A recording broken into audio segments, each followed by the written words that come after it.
Dans sa volonté, dit-on, de moderniser le système des examens et concours, le gouvernement envisage la suppression du concours d'entrée en sixième.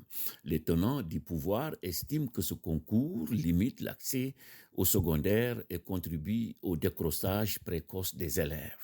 Khalidou Diallo, ministre de l'enseignement préscolaire, élémentaire, moyen secondaire et des langues nationales sous Abdoulaye Wade, avait lui aussi bataillé en son temps pour la suppression du concours de l'entrée en sixième.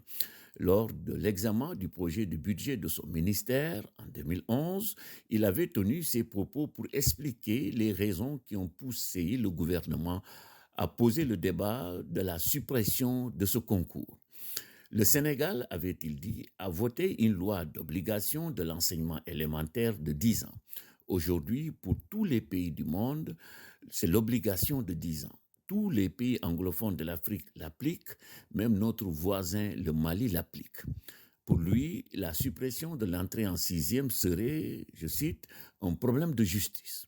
Un enfant, dit-il, qui arrive au CM2 et s'en arrête là, devient un néo-alphabétisé. Il faut aller vers l'obligation de l'enseignement élémentaire pour 10 ans. Cela veut dire la suppression de l'entrée en sixième, avait-il soutenu. Les explications du ministre ne doivent pas être rejetées d'un revers de main, car ce qui a marché dans d'autres pays peut bien fonctionner au Sénégal. Comme nous pouvons le voir, Moustapha Guirassy suit la voie tracée par Khalidou Diallo. Mais l'erreur, ce serait de ne pas tenir compte des réalités du contexte. Réformer, c'est bien, mais adapter les réformes aux réalités locales, c'est mieux. Un exemple, au Sénégal, le concours de l'entrée en sixième est un carburant pour les enseignants, surtout ceux du CM2. La raison, ils sont évalués par les parents d'élèves.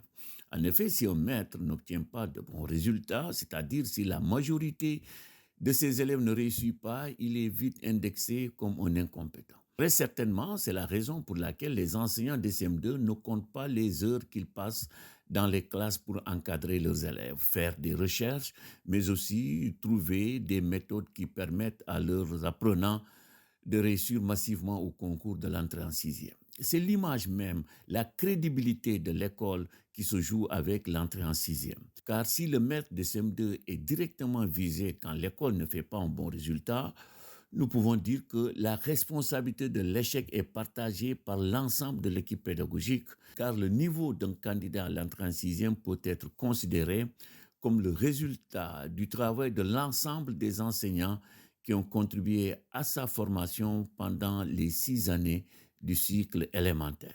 Si la suppression de l'entrée en sixième est actée, il faut alors poser les questions qui coulent de source. Irait-on vers la suppression du collège unique? En effet, avec la démocratisation de l'accès au collège, quel est le sort qui sera réservé aux élèves qui ont de lourdes difficultés d'apprentissage?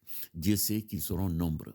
Si le collège unique est maintenu, y aurait-il des parcours adaptés pour ces élèves en difficulté? En ouvrant les portes du collège à tous les élèves, le gouvernement pense-t-il à diversifier davantage les filières au lycée en réservant par exemple les filières professionnalisantes aux élèves considérés comme peu performants? Les filières généralistes seront alors réservées aux lycéens les plus performants. Le gouvernement va-t-il orienter les élèves dès le collège? C'est peut-être une option. En France, par exemple, avant l'instauration du collège unique en 1975, les collégiens étaient classés en 3 groupes selon leur niveau. Une voie longue qui mène au lycée, une voie courte avec comme objectif le brevet et une troisième voie qui menait à l'apprentissage. En tout cas, si la suppression du concours de l'entrée en sixième est définitivement actée, la mesure devrait entraîner de profonds bouleversements dans le système éducatif sénégalais.